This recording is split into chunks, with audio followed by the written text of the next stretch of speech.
My name is Paige. I'm going to begin by telling you my social location. I'm queer, genderqueer in some way, in my mid-30s, white, able-bodied, Leo with a Virgo rising, monogamous and partnered, and a member of the middle class with access to my family's wealth privilege. I'm queer and I am bougie, and this presents a lot of problems for me. I'll explain. I'm going to explain by telling you my journeys of privilege and oppression through each level of the bioecological systems levels. My microsystem has completely formed the foundation for my personal and professional journeys. I grew up as an only child with wealth privilege. I know how that sounds, and it is how it sounds. I grew up with a well-attached family, went to private school, and traveled the world. This created a home base that felt secure and calm. This home base also shows my privilege.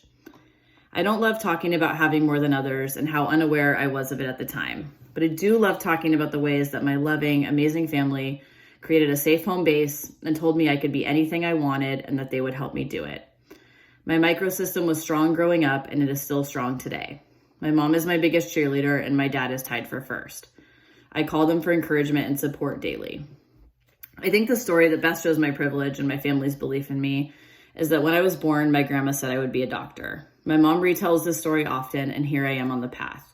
My strong microsystem created a base from which I could go on whichever personal journey I wanted with the resources I needed. This, I recognize, is extreme privilege. My mesosystems continue to shelter me in a life of privilege. My mom and family volunteered at my private school events, and my mom kept score for the softball team.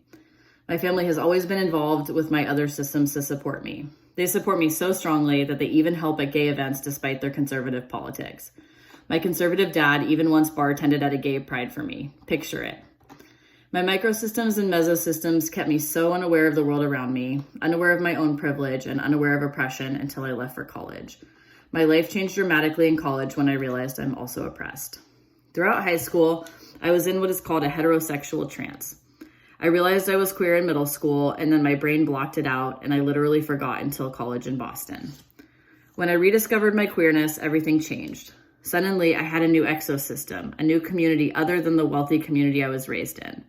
I suddenly had an exosystem full of queers and activists. As I gained this new community, I also realized that as a member of this community, I was oppressed and life was suddenly hard in new ways. I cut my hair and started to dress masculine coded, and just like that, everything changed. Suddenly, I didn't have privilege when I walked into businesses. Suddenly, I was actually ignored in businesses. I got dirty looks. People made fun of me. My privilege had shifted drastically. In Boston, I joined a new queer exosystem, a community that gave me rad new friends, but that also showed me how much the world did not like people like me. And then I quickly learned that the macro system was also out to get me. During my coming out phase, same-sex marriage was being debated on the news. People were voting on if they could kick gay people out of restaurants. My cousin, once a member of my beloved microsystem, told me she thought that gay people should be allowed to get kicked out of restaurants. The national macro system really hurt me. It was only a matter of time before California voted yes on Prop 8 and I was not allowed to marry who I loved. The legal and political trauma reopened my memories of the Chronos system during which I developed, which included the murder of Matthew Shepard in 1998. The safety of my microsystem was challenged. It became clear that people like me are not always safe and that people like me can be murdered. Over the years, as I grew into my queerness, chronosystem histories combined with macrosystem laws and anti-queer social conditions. Experiencing this oppression built resilience within my exosystem and resilience within me. This is when I started doing activism and learning how to use my voice effectively. Anti-queer macrosystems ignited my activism all the way to today. And today, my understanding of my privilege and oppression have become more nuanced. I am safer to take risks than more marginalized members of my community. I have privilege, so I should be on the front lines. I should use my privilege in service of my oppression. My privileged microsystem and my oppressed exosystems and macrosystems seem so opposing because they are. I live a life of code switching. Who do I talk to how? What systems of privilege do I have to infiltrate to work for queer liberation?